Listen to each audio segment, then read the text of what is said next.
Bien, la justicia no es otra cosa que la convivencia del más allá.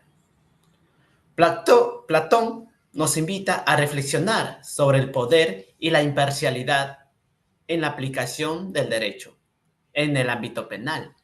Esto nos exige trabajar con objetividad y responsabilidad en la redacción de requerimientos que garanticen el debido proceso y la defensa eficaz. Muy buenas noches, estimados participantes. En esta oportunidad, mi persona, Bustamante Mejía Marcos, estoy moderando esta excelente ponencia. Damos las más competencias avanzadas para asistentes en función fiscal y jurisdiccional. Continuamos con el módulo 4, redacción y disposición y requerimiento desarrollado en el taller de redacción de proyectos de requerimiento 2, una temática esencial para fortalecer nuestras competencias técnicas y jurídicas. Nos acompaña en esta noche el doctor Alberto Limaguaya Tapia, a quien agradecemos por su participación y compromiso con la formación jurídica especializada. Eh, Permítame presentar brevemente la trayectoria de nuestro ponente. El doctor Alberto Limaguaya Tapia es socio fundador del estudio jurídico Vidalon y Limaguaya, asociados. Es abogado litigante especializado en Derecho Penal, es magíster en Derecho Penal y Procesal Penal por la Escuela de Posgrado de la Universidad César Vallejo, es asesor institucional del 10 Justa Asociados Jurídica, es conferista en temas de Derecho Penal y Procesal Penal, es autor de publicaciones de la plataforma jurídica La Pasión por el Derecho. Con esta presentación le damos nuestra cordial bienvenida a nuestro ponente, al doctor eh, Alberto Limaguaya, para el inicio de su exposición. Adelante, doctor. Bien, buenas noches. Gracias por la presentación, Marcos. Mire, no sé si ya, pero se escucha entrecortado. Cuando ustedes se pierda la hilación o se escucha entrecortado, o perdón, alineamiento de la exposición, me lo hacen saber, ¿ya? Ya, Marcos, te agradecería Ya. que... Ya, perfecto. Y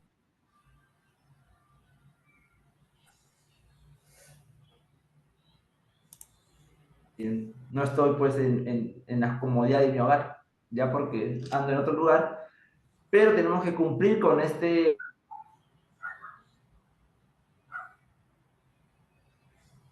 página del Ex Justa por la cordial invitación a este diplomado de asistente de función fiscal y jurisdiccional, ¿no? Estamos en este módulo que es de la redacción de requerimientos, ¿correcto? Y voy a tomarme la licencia, con el permiso de Andrés, poder apartarme un poco del razonamiento jurídico y es dar a conocer otra faceta que tiene mi persona, ¿no? Como bien lo ha mencionado Gianmarco, que le habla, es abogado litigante en temas penales, pero antes de ser abogado también ha sido docente.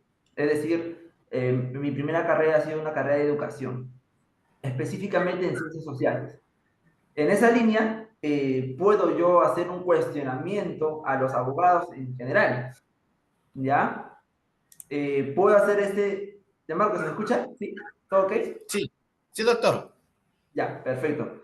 En esa línea, puedo tener la licencia de apartarme un poco del ámbito jurídico y cuestionar la labor que hacen los abogados en general, ¿ya?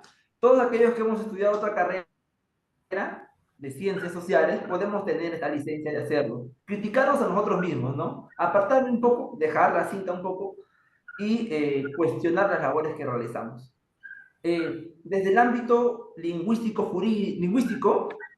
hay muchas deficiencias que se encuentran en los requerimientos y parto señalando, no solamente lo cometen los fiscales, los jueces, sino también los abogados, y me incluyo dentro de este grupo, que cometemos diversos errores en los requerimientos, ¿no? Por ejemplo, cuando desarrollamos la relación de una tutela de derechos, de un control de plazo, ¿no? Si somos fiscales, de pronto de un requerimiento de prisión preventiva, un requerimiento de proceso de incoación, de proceso inmediato, ¿no? Y los jueces con la motivación de los autos y sentencias. Cometemos ciertos errores, ¿correcto? Y el día de hoy vamos a tener dos facetas. Por un lado, aprender por qué es importante el tema de la comunicación y por otro lado, ver el tema de fondo de lo que son los requerimientos. Y partimos con lo siguiente, y es importante saberlo porque a veces se nos olvida a los abogados y pensamos que todo es código, que todo son las normas y nos olvidamos de ciertas cosas que son importantes en la formación de los abogados.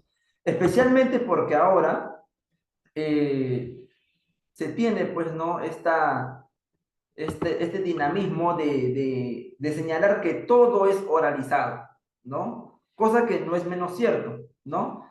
Pero también es importante saber redactar, saber escribir. Y le señalo, por ejemplo, que tengo ahí por ahí un amigo colega, ¿ya? Que es el rey de las ideas, ¿no? ¿Por qué? Porque cuando asumimos una defensa de manera conjunta, ¿ya?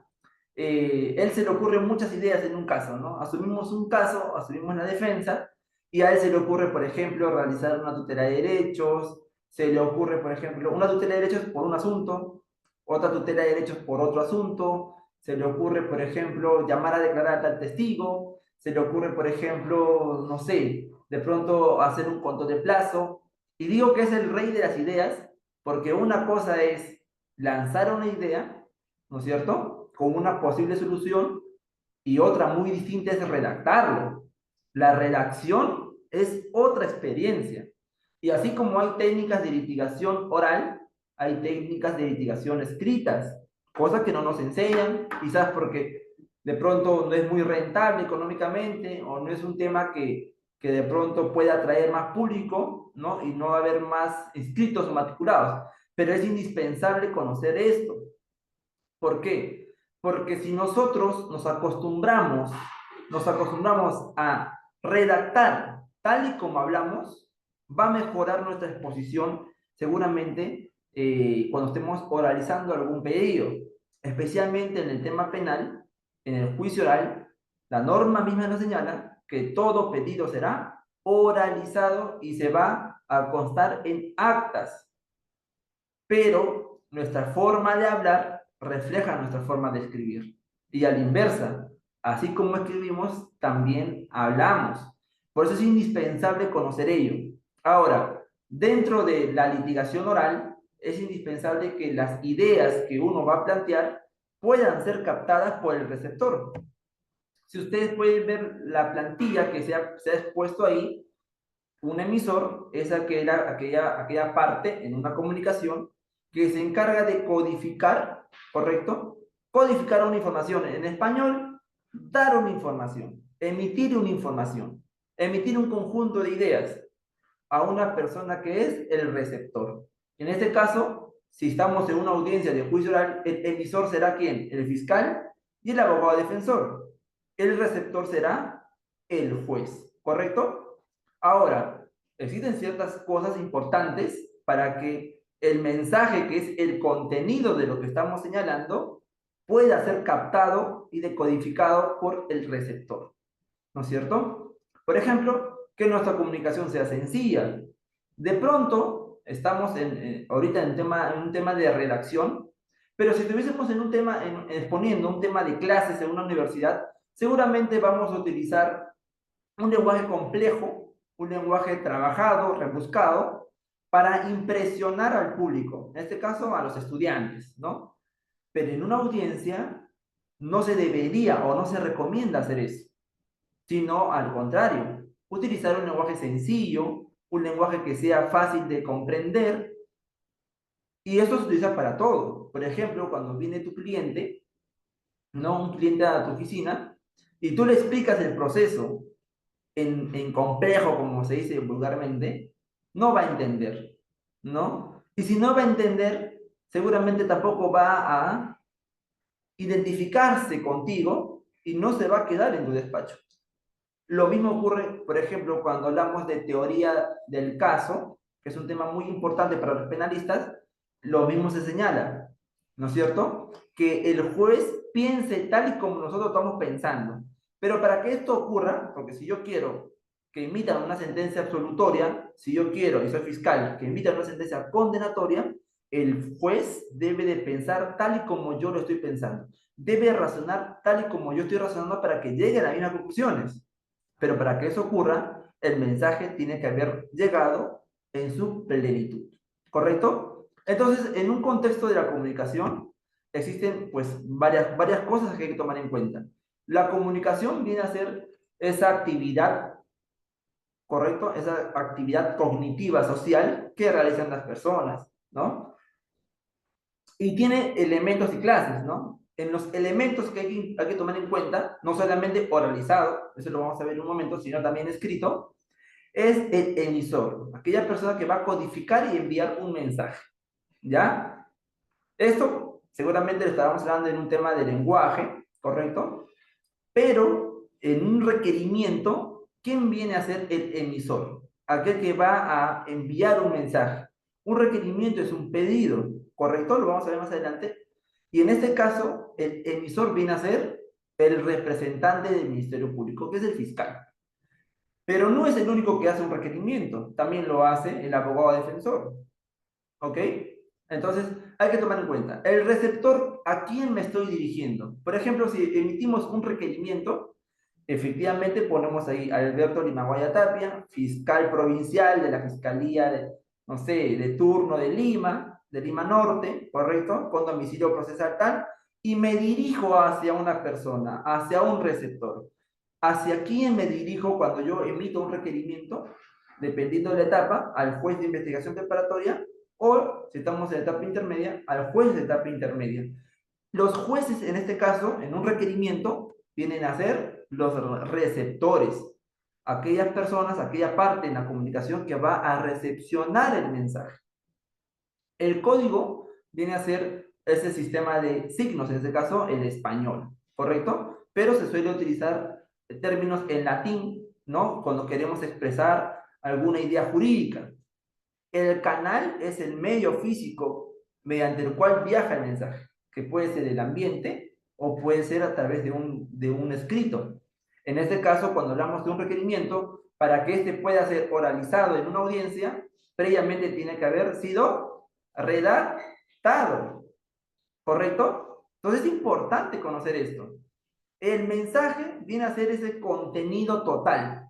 En un requerimiento, yo tengo que dirigirme a una persona, a un receptor, que en este caso es el juez de investigación preparatoria o el juez de etapa intermedia, y dirigir un mensaje. Si yo pido un requerimiento de prisión preventiva, mi mensaje debe contener exclusivamente lo que es el requerimiento de prisión preventiva. Y aquí viene el primer dato que es cuestionado por parte de los que no somos abogados. Bueno, puedo incluir ahí, porque antes de ser abogado tengo otra profesión, ¿ya? Pero puedo autocriticarme y criticar a los abogados. Ya tengo esta licencia. Que es que si no entendemos lo que estamos pidiendo, no vamos a saber hacerlo. Por ejemplo, ¿qué me dice? ¿Cuáles son los requisitos o los elementos de la prisión preventiva? El primero de ellos, el más conocido, ¿ya? O seguramente los que están presentes en la sesión de audiencias virtual de acá de Zoom, seguramente ya han estado innumerables diplomados, innumerables conferencias sobre prisión preventiva, que es un tema muy común. ¿Cuál es ese primer elemento que se exige en el requerimiento de prisión preventiva? Son los graves y fundados elementos de comisión que vinculan al imputado con el hecho como autor o partícipe. ¿Correcto? ¿Qué más? La prognosis de pena, que sea superior a 5 años. Los peligros procesales, que pueden dividirse en dos: peligro de fuga y peligro de obstaculización. ¿Qué más? la proporcionalidad y el plazo que se está solicitando de prisión preventiva, ¿correcto? Ahora, si conocemos los requisitos o los elementos de la prisión preventiva, seguramente ya tenemos una idea de qué cosa va a contener el mensaje, ¿correcto? Ahora, si no entendemos, si no sabemos la institución que estamos utilizando para hacer un pedido, no vamos a poder redactarlo. Les cuento una anécdota que seguramente les ha pasado también a ustedes. Quien les habla es abogado, litigante a la fecha, pero antes de ser abogado he sido asistente.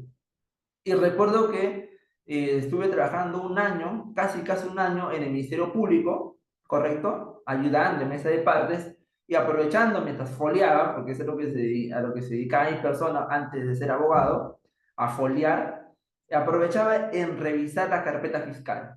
Entonces yo me iba empapando de cómo funciona o para qué sirve una providencia, ¿correcto? ¿Para qué sirve una providencia? ¿Cuándo se emite una disposición y cuándo se emite un requerimiento?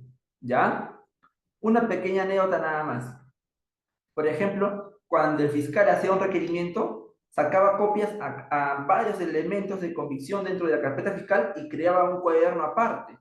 Entonces yo decía, pero ¿por qué sacas copias? Acá está. Más bien, al contrario, hay que juntarlo a la carpeta principal. ¿Y qué es lo que me decía el fiscal provincial?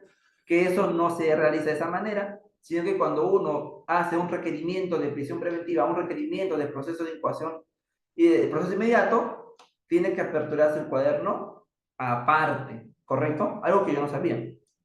Entonces uno va aprendiendo de esa manera. Sin embargo, yo ya sabía cómo funcionaba una providencia, una disposición y un requerimiento. Pero cuando yo cambio de equipo y me voy a ser asistente en un estudio jurídico, entre las primeras tareas que me mandó el abogado fue realizar una excepción de improcedencia de acción. Me dijo, redacta una excepción de procedencia de acción, yo ya lo revisé el caso y para mí no constituye delito. Entonces, hazlo. Y yo hacía la simulación de que estaba redactando, ¿no? Pero no tenía idea de qué era una excepción de procedencia de acción. Entonces, lo primero que tenía que hacer, aparte de pedirle un modelo, porque existe modelo y es algo que vamos a hablar más adelante, es entender la institución. ¿Para qué se utiliza? ¿Cuándo se utiliza? ¿Cuáles son los requisitos? ¿Hacia quién va dirigido? Yo recuerdo que esa era una de las primeras tareas que yo decía, una excepción de proceso de acción, y eso, ¿ante quién lo dirijo? ¿No? ¿Ante el fiscal? Le digo que, oye, este no es delito, el hecho que tú me estás imputando no constituye delito, o no es justiciable penalmente, porque finalmente quien me está denunciando, quien está investigando es el fiscal, ¿no es cierto? En este caso yo pensaba que mi receptor iba a ser el fiscal, pero la norma te señala entre las funciones del juez de investigación preparatoria y etapa intermedia es que resuelva las excepciones. Por tanto, yo no voy a poder redactar, ¿no? Si no entiendo lo que estoy redactando. Por eso es indispensable que los asistentes y obligatoriamente los abogados conozcan cuáles son las instituciones, conozcan la norma procesal, ¿correcto? Es lo primero. El referente en los elementos de la comunicación es el tema en esencia de lo que consiste, ¿no? Y la situación en el contexto de espacio social, perdón, espacio temporal, donde se desarrolla la comunicación. La comunicación también puede ser humana o no humana. No solamente nosotros nos comunicamos, nosotros, los seres humanos, lo que tenemos es el lenguaje, pero eso no quiere decir que los demás seres vivos no puedan comunicarse. Los animales se comunican entre ellos y las plantas también lo hacen, ¿correcto? En la comunicación humana hay dos vertientes. Puedes hacerlo de manera verbal, ¿correcto? De manera verbal y de manera no verbal. La manera verbal se puede realizar a través de la oralidad, que es algo que, como repito, existen abundantes cursos de especialización, diplomados, donde te enseñan cuáles son las técnicas de litigación oral, que no es sino también aprender lo que es la oratoria, algo indispensable para los abogados, ¿no? Ya no solamente se exige el conocimiento, que es algo obligatorio que debe tener todo abogado, sino que adicionalmente se exige que tenga capacidad de comunicación, capacidad de expresar ideas. Y esta capacidad de expresar ideas y sean recepcionadas por el receptor, no solamente es oral, porque como repito, en el proceso penal, si bien rige la oralidad, no todo se hace oralmente. Para hacer un requerimiento tiene que previamente haberse realizado de manera escrita un requerimiento. Igual, si tú, por ejemplo, vas a ofrecer alguna prueba, vas a oponerte, vas a hacer un control formal, un control material, un control probatorio, en etapa intermedia, tienes que haberlo hecho previamente por escrito, salvo algunas instituciones que se pueden señalar oralmente como la reposición regulada en el 415 del Código Procesal Penal. Ese es un recurso que se oraliza en plena audiencia, pero no todo es oralizado, ¿ya? Así que también es indispensable conocer cómo debemos de redactar. Usualmente eso no se enseña, sino que se aprende en la práctica o lo que hacemos muchas veces, ¿no? Pedir modelos para cambiar nombres y plasmar los nombres de nuestros clientes o de los procesados y ya está listo. Por eso es que cuando uno recepciona un requerimiento o algún pedido del abogado, uno puede percatarse que esto solamente era una plantilla y no tiene un conocimiento, una estructura y un razonamiento en conjunto, ¿ya? Así que nosotros hay que acostumbrarnos a redactar. Y un ejercicio que yo les recomiendo, ya desde la experiencia, yo les recomiendo que cuando tienen un modelo, porque así se empieza, tampoco no voy a hacer la tarea más difícil que es crear algo si previamente no tengo conocimiento de lo que es. Yo también cuando inicié tenía un modelo, ¿no? Pero no es que cambiaba los nombres y los presentaba, ¿no? Eso ocurre, por ejemplo, en el fuero civil, ¿no? Usualmente también lo que hacen es agarrar una plantilla, cortan, pegan los nombres y lo mandan, ¿no? Lo que yo hacía, lo que yo les recomiendo que hagan ustedes a modo de ejercicio es que en la pantalla de la lap, de la computadora, la mitad de la pantalla tengan el modelo, correcto, el modelo que le ha pasado a un colega, al abogado, cualquiera, y ustedes tengan otro modelo en la otra pantalla, o en la misma pantalla, pero en la mitad, el Word donde ustedes estén trabajando. Y de cero, coloquen carpeta, expediente. En mi oficina, por ejemplo, paro corrigiendo, a pesar que lo he repetido 1000 veces, sigo corrigiendo la parte superior de carpeta o expediente. Mis asistentes piensan que son lo mismo. Una cosa es la carpeta fiscal y otra cosa es el expediente, ¿no? Igual, el fiscal cuando va a hacer un pedido, tiene que poner el expediente previamente, ¿no? Y solicitar ahí con el requerimiento la apertura de un nuevo cuaderno, ¿ya? Cosas tan sencillas que a veces por la práctica o por dejarlo para otra cosa, ¿no? Es decir, yo me concentro por el fondo y no por la forma, dejamos de lado. Pero algo sí les digo, si ustedes todavía son estudiantes o abogados que recién están iniciando, el escrito que uno realiza es la carta de presentación ante el fiscal o el juez. Y somos fiscales, nuestros escritos hablan por nosotros mismos. ¿Ah? Por eso es indispensable. Por eso yo que mi asistente los paro corrigiendo una y otra vez, incluso ya vienen con su laptop y vienen hasta mi escritorio para yo corregirles ahí. Digo, no me manden nada. Trae tu laptop y tú corrígelo, ¿no? Hasta que aprendan. Y lo mismo pasa con ustedes. O sea, yo les recomiendo que hagan esa actividad. ¿Correcto? Muy bien. Acá, por ejemplo, debemos de también tener en cuenta la legibilidad de la comunicación, ¿no?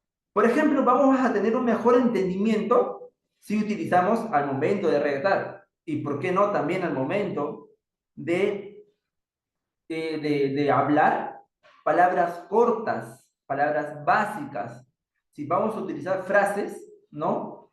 Frases cortas. Por ejemplo, solamente el día de hoy, el presentador, el moderador, ha iniciado con una frase concreta, concisa, entendible. Pero ¿qué pasaría si, por ejemplo, lanza una frase de por lo menos unas 6, 7 líneas? Seguramente los receptores, que somos mi persona, y los que estamos conectados en la sala de Zoom, no vamos a entender qué cosa habrá dicho, ¿no es cierto? Suponemos que algo dijo, pero no lo vamos a entender. Entonces, se requiere, por ejemplo, en este ejercicio, porque algo que les digo, y me tomo la licencia ya que no estamos en una universidad dando clases y no hay nota que poner, pero sí me tomo la licencia de decirles que no hablemos complejo, no utilicemos palabras eh, complejas para hacer entender algo sencillo. Por ejemplo, si ustedes comparan la carrera de Derecho, ¿ya? Con otras ramas sociales, por ejemplo, la carrera de Filosofía, si ustedes se han atrevido en algún momento, ¿no? Porque es algo que se recomienda, no todo es derecho, ¿ah? No, un abogado tiene que tener cultura general, ¿ya? No todo es derecho, no todo es Roxy, no todo es Yacos, no todo es Villavicencio, no todo es casación, no todo es recurso de nulidad. Un abogado en su formación tiene que tener conocimiento de varias áreas, no solamente el derecho y dentro del derecho de las demás ramas, sino una cultura general, ¿ya? Si ustedes en algún momento se han atrevido siquiera a abrir un libro de filosofía, porque por ejemplo el moderador empezó señalando una frase de Platón, filósofo griego, ¿no es cierto? Ustedes se han atrevido a revisar esos libros, ¿no? Los diálogos, por ejemplo, La República de Platón, ¿no? Son libros que son complejos, ¿no? Y qué hablar y qué no decir de la filosofía moderna o contemporánea, ¿no es cierto? Son libros sumamente complejos, difícil de entender, son en sí mismos son abstractos y tiene razón porque la filosofía justamente se encarga de la parte de la ontología, de cuestionar temas del ser, ¿no? Del ontos, pero bueno, en la carrera de derecho, yo les pregunto, ¿es necesario utilizar un tema, un lenguaje tan complicado para expresar una idea tan simple como que a esa persona se le está imputando delito de robo? ¿Por qué tenemos que expresarnos de una manera tan compleja, ¿no? Por ejemplo, hablar de la prueba. Si la prueba es ilícita, ¿cuándo una prueba es ilícita? Cuando se ha obtenido vulnerando los derechos fundamentales. Eso no es difícil de entender. Entonces yo no entiendo, ¿ya? ¿Por qué es que los abogados utilizan lenguajes difíciles, lenguajes complejos para ideas simples, ¿no? Entonces, eso se recomienda. Si queremos nosotros, no solamente al momento de hablar, sino también al momento de redactar, si queremos que nuestro mensaje, que ya hemos hablado, que es un elemento de la comunicación, pueda ser recibido en plenitud por el receptor, tiene que ser sencillo, tiene que ser concreto, ¿correcto? ¿Qué más? Presencia de marcadores textuales, ¿sí? Verificación bueno, si estamos redactando cifras negritas cursivas, ¿no? Que es todo un tema, ¿no? Imagino yo que hay lingüistas que de alguna manera cuestionan a los abogados de por qué ponemos, por ejemplo, Arial 15 o no, o los fiscales subrayamos donde no se debe subrayar, ¿no? Pero lo utilizamos justamente para poner mayor énfasis. Quienes hablan también lo hacen, ¿no? Cuando termina un petitorio, la parte que es más importante, yo quiero que la persona que le está leyendo mi escrito pueda tener ese tema bien impregnado en su mente, subrayas, negrita, cursiva y le pones hasta sombreado, ¿no? Ahora, si el lenguaje es complejo, usamos frases largas, un lenguaje abstracto, seguramente el receptor, que en este caso es el juez, no le va a entender. Por eso es que ustedes cuando ven audiencias o han visto audiencias en LP que se encarga de cómo se llama de colgar ahí a los abogados que de alguna manera cometen algún error, jueces que llaman la atención, ¿no? Y dicen, a ver un momentito, señor abogado, no le entiendo lo que usted me está señalando, ¿no? ¿Puede ser más concreto? Te dicen el juez, ¿no es cierto? Entonces, estos consejos de palabras cortas, básicas, el lenguaje sencillo, no solamente se utiliza para lo que es oralizar, sino también para redactar. Y también nosotros, por ejemplo, solemos confundir entre lo que es una descripción, una narración y una argumentación. En la universidad, usualmente, cuando estamos en un taller de redacción, automáticamente nos mandan a redactar providencias, disposiciones, requerimientos, demandas, sin entender siquiera cuáles son los elementos de un discurso que es indispensable conocer. Por ejemplo, la descripción, un discurso tiene tres requisitos, una descripción, una narración y una argumentación. La descripción vienen a ser esos detalles, esas características, ¿correcto? Esos rasgos, ¿no? Que uno señala. Por ejemplo, si ocurre un accidente, ¿no? O un homicidio, vamos a dar una descripción. ¿Dónde ocurrió? En tal avenida, había ventanas, las ventanas estaban abiertas, las luces estaban prendidas, había señales de tránsito, había personas caminando por ahí, ¿no? Era de noche.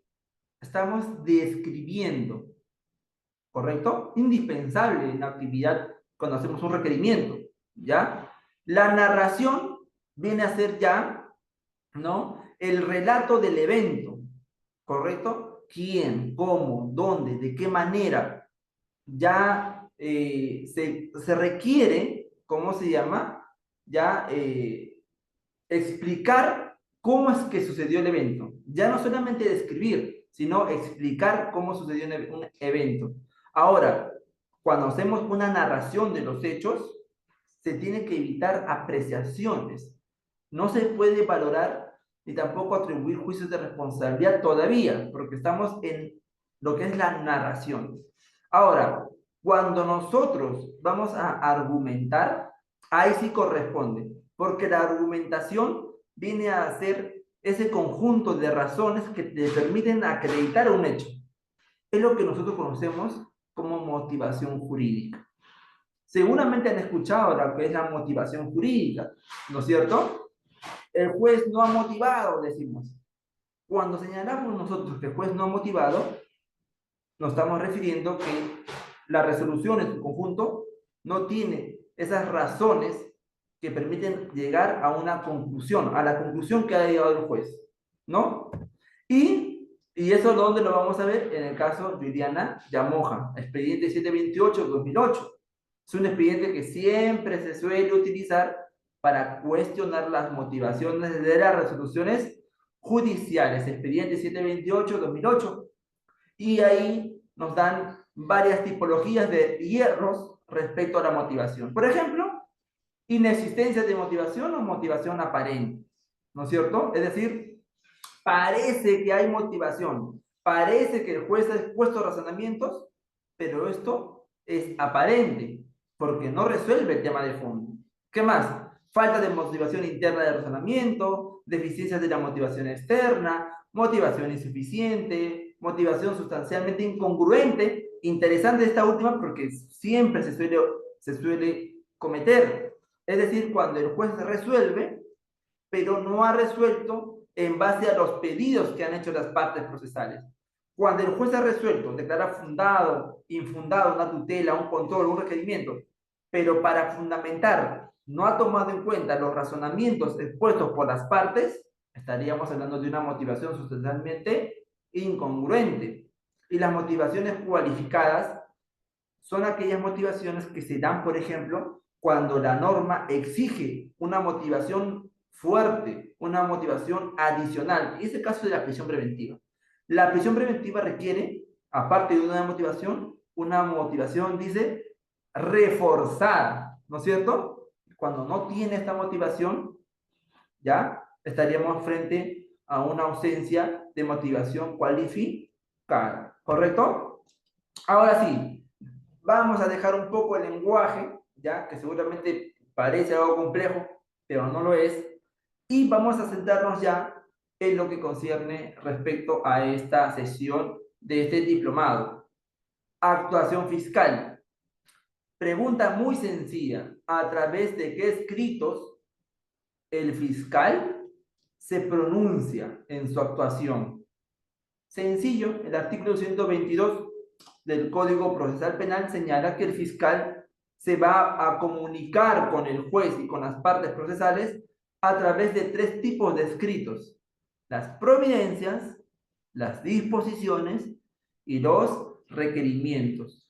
¿Cuándo se dicta una providencia? ¿Cuándo se emite una disposición? ¿Cuándo se emite un requerimiento? ¿Cómo saberlo? Ese mismo artículo te señala que las providencias se van a dictar para ordenar materialmente la investigación.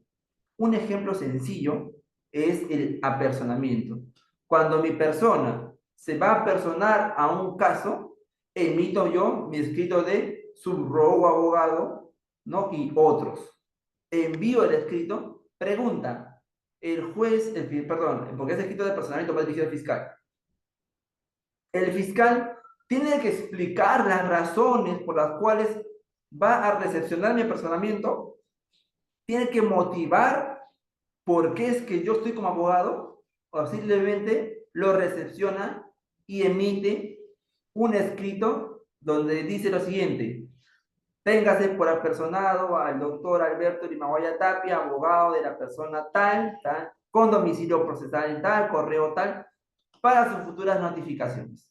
No tiene que motivar, simplemente tiene que ordenar, recepcionar y ordenar. Para hacer ese tipo de cosas, se emiten las providencias, que la norma lo señala, sirven para ordenar materialmente la investigación. Ahora, cosa distinta es de la disposición y los requerimientos. Ambas, tanto las disposiciones como requerimientos, exigen ser motivados. ¿Cuál es la diferencia? Que los requerimientos, aparte de ser motivados, van dirigidos a la autoridad judicial. En cambio, las disposiciones son emitidas de manera unilateral por el Ministerio Público. Y las disposiciones se dictan para decidir. Los requerimientos para hacer pedidos a la autoridad judicial.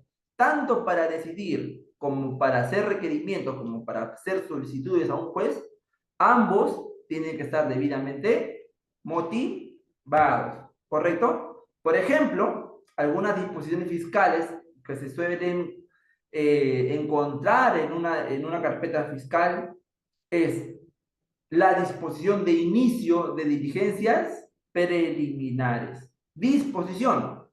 O es que el fiscal le pide el permiso al juez para poder investigar. No lo hace. El fiscal tiene autoridad constitucional de poder investigar, ¿correcto? Así que no es un requerimiento, sino es una disposición. ¿Qué más? Continuar con la investigación. Disposición de formalización y continuación de la investigación.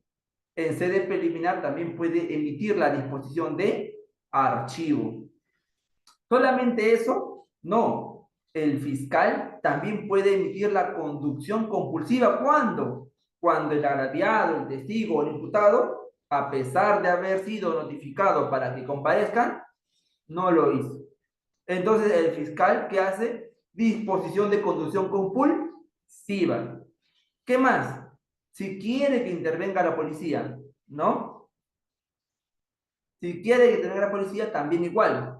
Disposición de intervención de la policía, o en su disposición de inicio de diligencias preliminares, o en su disposición de continuar y formalizar con la investigación preparatoria. En esa disposición dice: realícese la investigación en sede policial. ¿Pero a través de qué? De una disposición. No le hace un pedido al juez. No requiere una autorización judicial. ¿Qué más? Aplicación del principio de oportunidad y cualquier decisión que requiere motivación, pero que sea una decisión unilateral.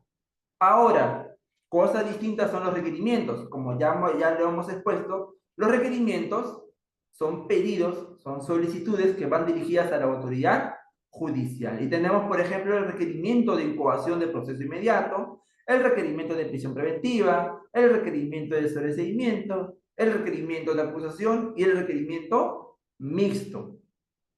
Todos estos requerimientos, al igual que las disposiciones, tienen que estar debidamente motivadas, ¿correcto? Motivadas.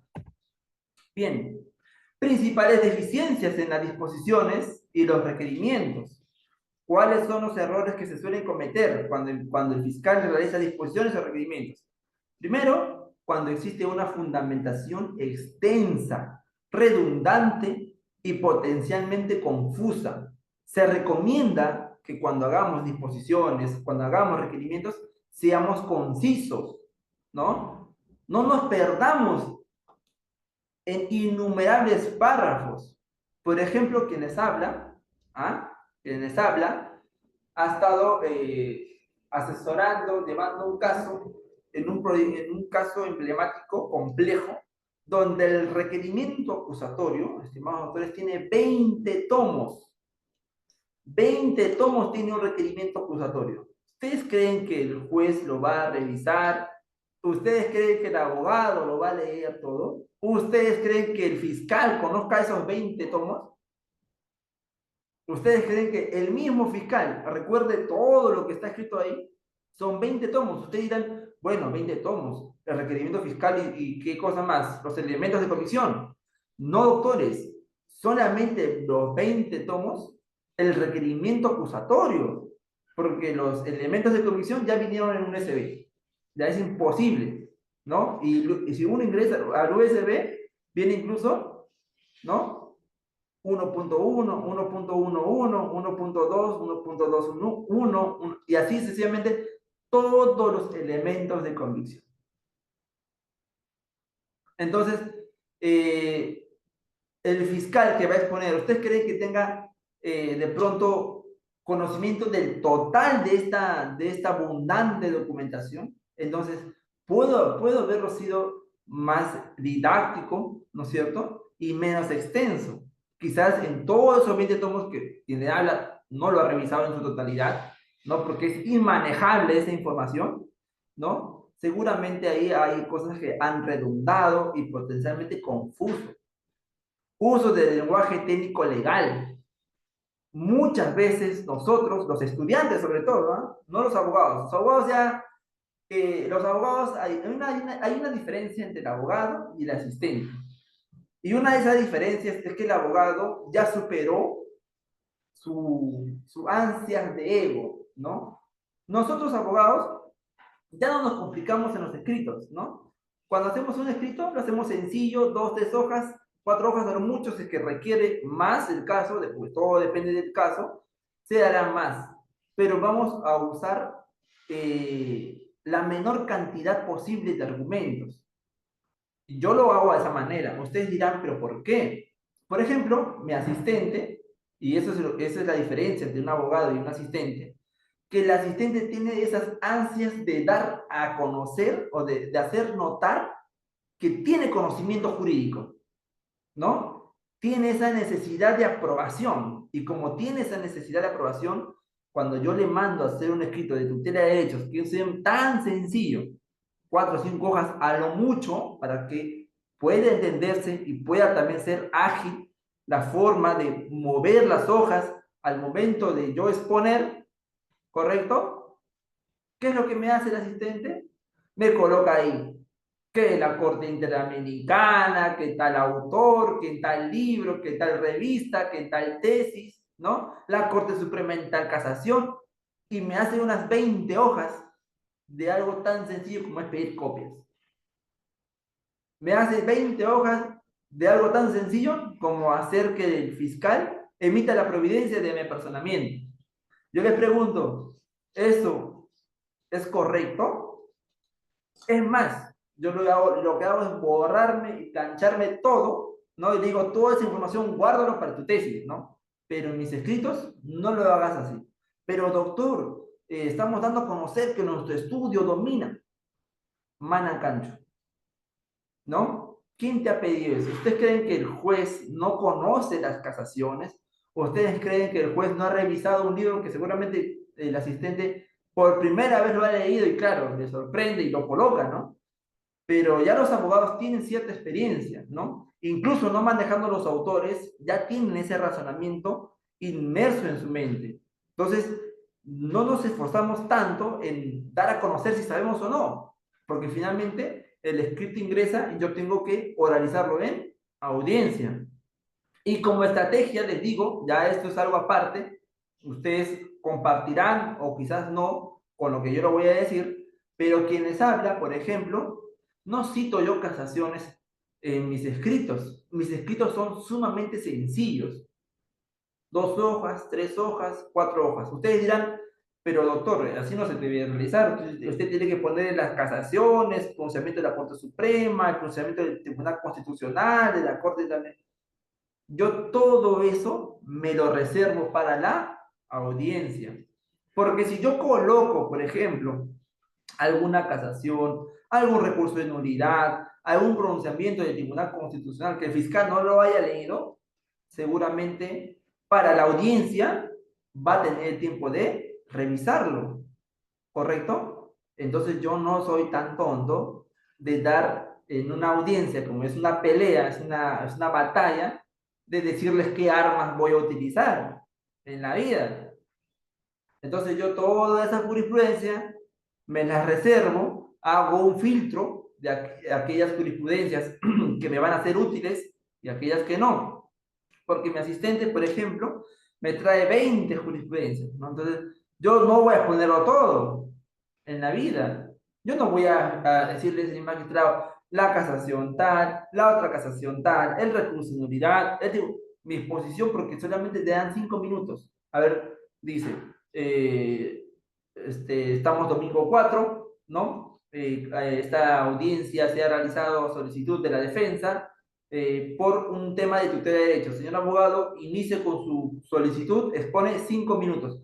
Yo no voy a perder parte de ese tiempo señalando las 20 jurisprudencias que me ha traído mi asistente. O sea, yo tengo que hacer un filtro y solamente utilizarlo cuando es necesario o para dar un contragolpe, porque una vez que uno lo expone, se corre traslado a la otra parte absuelve, y es en ese tiempo donde yo saco mis armas, donde digo, señor magistrado, es erróneo el pensamiento del Ministerio Público, porque ya el Tribunal Constitucional en el expediente tal señaló lo siguiente, la Corte Suprema en la casación tal señaló lo siguiente, pero si yo doy a conocer antes, ¿qué va a pasar con el fiscal?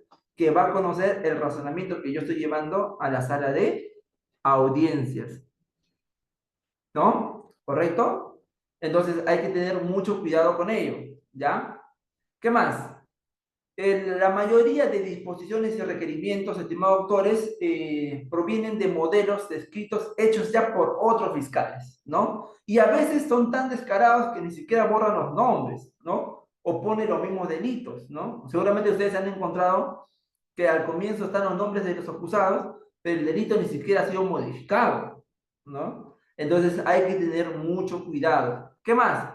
No revisar el texto final, eso también va para todos, ¿no? No solamente para los fiscales y jueces, sino también para nosotros. A mí también me ha pasado, ¿ya?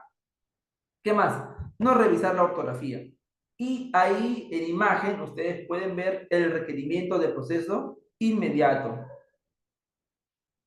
Claro, a ver, quien les habla tiene un grupo de WhatsApp, ¿ah? Así que algunos modelos los compartimos.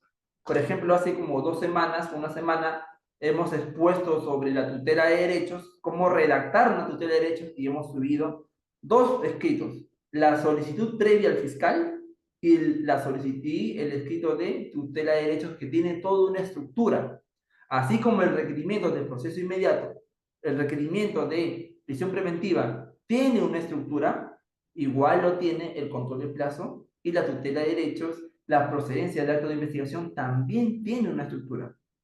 Y si nosotros dominamos la estructura, ¿correcto? Hacemos una buena argumentación acompañado de los elementos de convicción o los medios probatorios para acreditar mi solicitud, y finalizamos con un buen pedido, identificamos cuál ha sido el derecho vulnerado, seguramente el juez va a resolver como lo estamos solicitando. Pero si no sabemos qué cosa estamos pidiendo, seguramente el juez va a declarar infundado el pedido, ¿ya?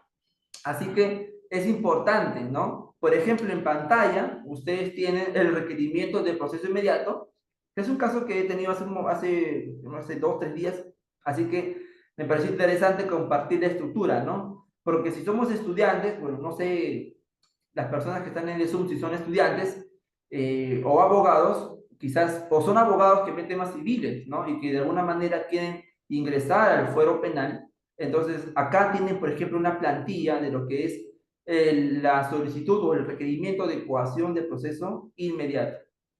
Ya podemos ubicar algunos elementos, ¿no es cierto? Por ejemplo, la carpeta fiscal, ¿no? Ahí han omitido algo muy importante, que es el expediente, ¿ya?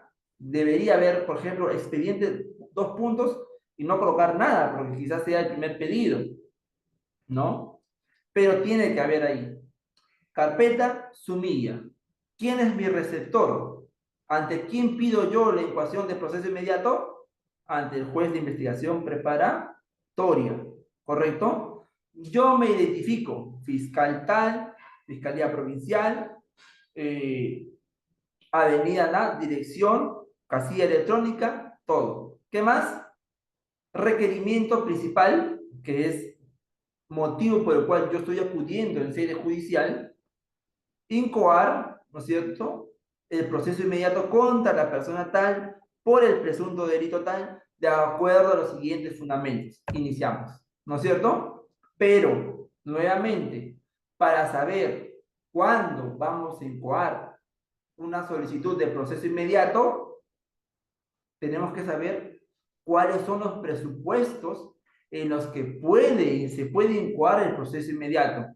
Si no conocemos cuáles son los presupuestos, en qué contextos yo puedo solicitar el proceso inmediato, no voy a poder saber redactarlo. Y la norma nos señala, correcto, la norma nos señala que el proceso inmediato se va a desarrollar o se va a solicitar cuando haya flagrante delito. En todos los casos, obviamente que no. No va a ser en todos los casos donde hay flagrante delito. ¿Por qué? A ver, un tema tan sencillo. Uno sale de su universidad, ¿correcto? De noche, va a ese cafetín, bueno, al lugar donde venden sus taquinos, la hamaca con tu pancito, y vas ahí tomando tu lonche, ¿correcto? Para esperar seguramente el siguiente curso, que es Derecho Penal o Derecho Procesal Penal, el curso favorito de todos ustedes, ¿no? Mientras que están tomando su maca y su pan, aparece una persona, un estudiante, ¿correcto? Discutiendo con su enamorada, ¿no? Y ustedes siempre curiosos, ¿no? Están ahí mientras que están tomando, un ojo, otro ojo va viendo esta escena, ¿no? Que suele ser común, ¿ya? El joven saca de su mochila una pistola y le mete un tiro en la cabeza, se sube a un carro y fuga. ¿Ah? O otra escena, ¿correcto? Dispara, luego pretende acabar con su vida, es detenido por las personas que estaban transitando, por dos estudiantes, lo reducen, llaman a la policía y detienen a esa persona. Pregunta, ¿qué delito se le atribuye a esta persona? ¿O qué delitos o qué supuestos delitos se le puede atribuir a esta persona que le ha metido un tiro a la enamorada, o a la novia, o a la esposa, por ejemplo? ¿No? ¿Qué delito se les puede imputar si ustedes fuesen fiscales? ¿Qué delito imputan en este escenario? Seguramente todos vamos a coincidir en que sea homicidio. ¿Ah? Acá, por ejemplo, en la plataforma de TikTok ya están colocando ahí, doctor, esto es homicidio, ¿no es cierto? Solamente puede ser homicidio. ¿Qué? Pero vamos a ver. Eh, ¿Homicidio qué? Simple, asesinato, homicidio cualificado, puede ser. Pero ¿qué otro delito también puede ser? Aparte del homicidio, ¿no? Ha matado a un hombre a una mujer, ¿verdad? Ya que nosotros pensamos que cuando un hombre mata a una mujer, automáticamente es delito de... ¿Qué delito se suele imputar ahí? Si un hombre mata a una mujer, ¿cuál es el delito que Fiscalía le imputa de manera inmediata? ¿No? Porque se tiene esa idea de que feminicidio, claro está. Maribel dice, feminicidio, pues doctor, obvio, ¿no? Si un hombre mata a una mujer, esto es feminicidio, no hay nada que pensar, ¿no? No hay nada que pensar. Ya, muy bien, correcto, está bien. Hay un buen dominio de derecho penal parte especial, pero siempre será así, siempre que un hombre mata a una mujer, inmediatamente será esto feminicidio. Que yo tenga entendido, para que exista el feminicidio, más allá que un hombre mate a una mujer, tiene que haber ese elemento interno trascendente, ¿no es cierto? Haber matado a la mujer por su condición de tal. Así dice la norma, ¿no? No sabemos qué querrá decir con eso, ¿no? Matar a una mujer por su condición de tal, ¿no? Ya la Corte Suprema ha dicho, no, pero esa condición de tal debe entenderse como estereotipo de género, ¿no? Bueno, en fin, el tema de feminicidio es un tema interesantísimo que lo podemos explicar en otra sesión. Pero les pregunto, en este escenario tienes a la agraviada, ¿no? Quien en vida fue, al imputado, ¿correcto? Tienes testigos, ¿ya? Te pregunto, tú, en ese escenario, como fiscal, ¿ya puedes hacer tu solicitud de proceso inmediato? La norma te dice que en flagrante delito, pero yo te pregunto, ¿no hay nada más que investigar ahí? ¿O hay algo, o qué más se puede hacer? ¿O no hay nada que hacer? ¿Ustedes qué opinan?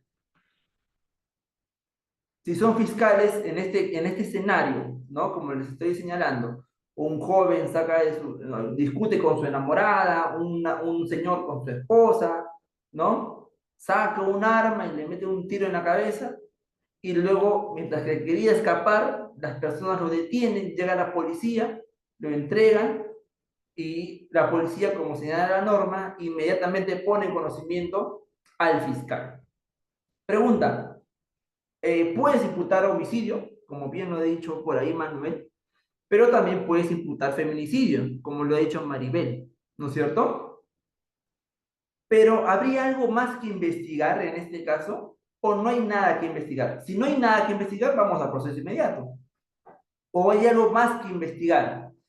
Y como bien este ejercicio lo ha referido, en este hecho se tiene el homicidio o el feminicidio. Pero si el fiscal quiere imputar delito de feminicidio, ¿qué cosa más tiene que acreditar? Aparte de la muerte, porque eso, como lo dice ya la pericia del cadáver, claro, ya está. Pero si yo quiero imputar feminicidio, qué otros actos de investigación tengo que realizar para poder acreditar que la muerte se haya dado por estereotipos de género? Imposición o el quebrantamiento de estereotipos de género. Que esté su cónyuge, ¿no? O parentesco. Si yo quiero acreditar, por ejemplo, que hay un estereotipo de género por cosificación de la mujer, ¿no? Tú eres mi mujer, ¿ya? Y si no estás conmigo, no estás con nadie. Si yo te mato por eso, estoy cosificándote, ¿no? Y es un estereotipo de género, ¿no? Es decir, hacer que la mujer sea una cosa de que me pertenece, ¿no? Pero si yo quiero acreditar eso, ¿qué puedo hacer? ¿Cómo acredito esto, por ejemplo? ¿Tengo que ingresar? ¿Ah? ¿Tengo que ingresar al chat de WhatsApp, sí o no? Seguramente, si nosotros revisamos el WhatsApp, ahí podemos ver que la fémina habría terminado con el chico, ¿no? Y si uno revisa el WhatsApp, ahí puede visualizar ahí que, ¿cómo se llama? Que la fémina, en este caso, terminó la relación 2 días antes, ¿no? Porque seguramente ya empezó una relación con otra persona, porque decidió estar sola, ¿no? Porque ya no le conviene, porque se ha sentido maltratada. Hay tantas razones, ¿no es cierto? Entonces te pregunto, ¿en este hecho es indispensable ir por proceso inmediato? No. A pesar que hay flagrante delito, porque es necesario hacer otros actos de investigación, levantamiento secreto de las comunicaciones, revisar el WhatsApp, ¿correcto? Entonces, esto ocurre de esta manera, ¿ya? El proceso inmediato también se puede incoar cuando haya confesión del imputado, cuando los elementos de convicción son evidentes o cuando haya conducción en estado de ebriedad o drogadicción. Es lo que señala la norma. Ahora que ya conocemos cuáles son los presupuestos para la incoación del proceso inmediato, ya podemos redactar. Entonces, el requerimiento de incoación de proceso inmediato que debe de tener los datos de identificación, número carpeta, número de expediente, el imputado, el agraviado, entre otros, ¿no? Lugar y fecha, dónde ha ocurrido, cuándo ha ocurrido. Antecedentes, qué pasó antes, ¿no es cierto? Durante y después. Es decir, exponer los hechos de manera circunstanciada. tiempo, lugar, modo. ¿Ah? ¿Correcto? Y esta imputación, este su fundamento fáctico, tiene que estar subsumido en una tipificación, ¿sí o no? ¿Qué más? Y esto tiene que estar avalado con medios de prueba y terminar con un pedido, ¿ya?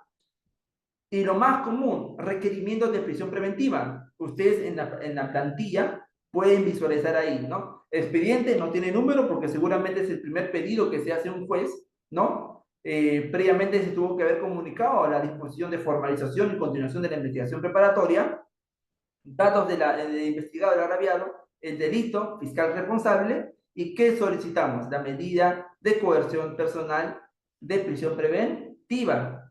Al igual que el proceso inmediato, tenemos que ubicar ahí el nombre del fiscal, de dónde es, domicilio procesal, casilla, celular y otros que sean indispensables para poder notificarlo. Sobre el pedido, instaurar ahí el pedido de prisión preventiva contra la persona tal por delito tal, en base a los siguientes fundamentos, ¿no? Ahora, ¿qué debemos de acreditar para poder incoar una prisión preventiva? ¿Cuáles son los requisitos de la prisión preventiva? El primero de ellos, el más conocido, la existencia de fundados y graves elementos de convicción. ¿Qué más? ¿Es lo único que te pide la prisión preventiva? No, te pide una prognosis de pena que sea superior a 5 años. Los peligros procesales, peligro de fuga y peligro de obstaculización. ¿Puedo pedir los dos? ¿Puedo yo pedir prisión preventiva argumentando solamente la existencia del peligro de fuga o no se puede? ¿O tiene que ser los dos necesariamente? A ver, ¿qué opinan? Cuando yo pido prisión preventiva, soy fiscal, necesariamente tengo que acreditar peligro de fuga y peligro de obstaculización, o solamente puedo hacer en base a uno de ellos. ¿Ah? Y si ustedes son abogados litigantes ranqueados, van a decir, es cierto, señor magistrado, que mi patrocinado, bueno, en este caso hay elementos de convicción que lo vinculan a mi cliente con el caso, ¿no? La prognosis de pena, pero el fiscal solamente ha dicho que hay peligro de fuga y no ha dicho que hay peligro de obstaculización, por lo tanto, se declare infundada la prisión preventiva. ¿Esto es posible? ¿Necesariamente se requieren los dos peligros o basta con uno? A ver, a ver los que están ahí en la plataforma de Zoom. No sé si están entendiendo, no me dicen nada, ni preguntan, pero imagino que sí, ¿ya? Entonces, evidentemente se requiere o basta un solo peligro, peligro de fuga o peligro de obstaculización. No se requieren los dos, ojo, ¿ya? ¿Qué más? La proporcionalidad y el plazo. Muy bien. Claro, a ver, dice acá, repita de nuevo, es muy técnico. Ay, ay, ay, me están criticando, me están cuestionando por el lenguaje que justamente estábamos hablando. Habíamos señalado que la prisión preventiva tiene 5 presupuestos, ¿no? El primer presupuesto para que pueda darse la prisión preventiva es que existan fundados y graves elementos de comisión. Esto es, algunas pruebas, vamos a llamarlo así, ya, para que no me cuestionen, pruebas que vinculen al imputado como autor o partícipe de un delito, ¿ya? ¿Qué más? Que la prognosis de pena sea superior a 5 años y que existan los peligros procesales. Los peligros procesales se dividen en dos, peligros de fuga y peligro de obstaculización. La pregunta que habíamos planteado es si es necesario que los dos concurran, los dos peligros, o basta que el fiscal acredite un solo peligro. La respuesta es que solo basta que se tenga un solo peligro. Por eso es que muchos abogados en algún momento han cometido ese error. Decirle, señor magistrado, el Ministerio Público solamente ha acreditado peligro de fuga, pero no ha acreditado peligro de obstaculización. Por eso, señores magistrados, solicito declare infundado el pedido de prisión preventiva. ¿Qué va a resolver el juez? No al lugar a lo solicitado, ¿correcto? Porque en la prisión preventiva puede dictarse bastando solamente un peligro procesal, ¿ya? ¿Dónde se encuentra eso, doctor? ¿Dónde está lo que usted me está diciendo? Si ustedes quieren tener la casación donde se señala eso, vayan a mi cuenta de Facebook, vayan a la cuenta de TikTok y ahí van a encontrar cuál es esa casación, ¿ya? ¿Qué más? La proporcionalidad y finalmente el plazo, ¿correcto? El plazo. Ahora, ¿qué debe de contener el requerimiento de prisión preventiva? Al igual que el requerimiento de coacción de proceso inmediato, datos del expediente, datos del imputado, del agraviado, lugar y fecha, dónde y cuándo ha ocurrido, los antecedentes, que hemos hablado que es la redacción, la narración circunstanciada, ¿no? La tipificación del hecho, fundamentos de graves y fundados elementos de comisión, prognosis de pena y peligros de fuga o, bueno, los peligros procesales, ¿correcto? Y ahí yo les comparto unas láminas bueno, había preparado para el curso de prisión preventiva, ¿ya? Pero con eso estaríamos terminando, ¿ya?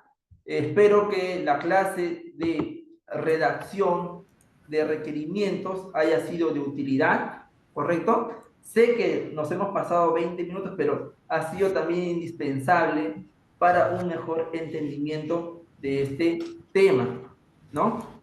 Si hubiera alguna pregunta, me lo hacen Bien, saber para poder absolverla. bien. Agradecemos al doctor Alberto Tapia por su exposición. Pasamos a la ronda de preguntas, ¿no? Le recordamos que cada participante podría acceder a una sola pregunta, ya sea levantando la mano o escribiendo por el chat de vía Zoom.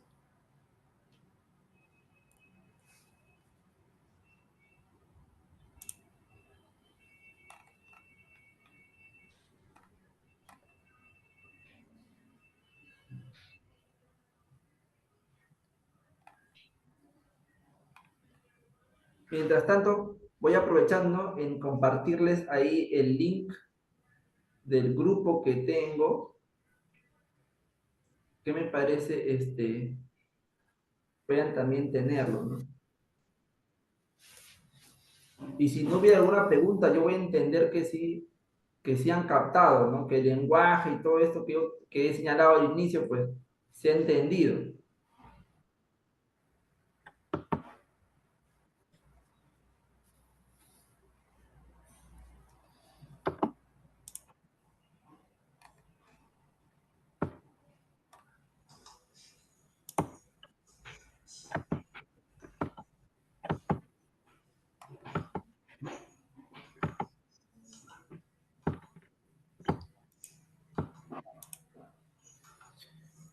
Bien, al ver que no hay ninguna pregunta, agradecemos por su participación, doctor.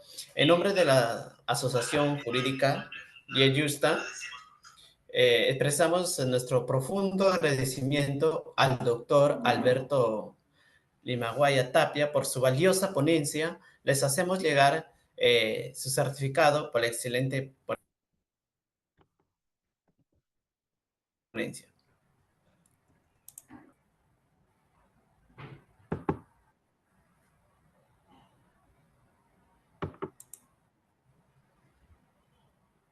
Presentar el certificado, por favor. Sí, ahí está, amigo Jan.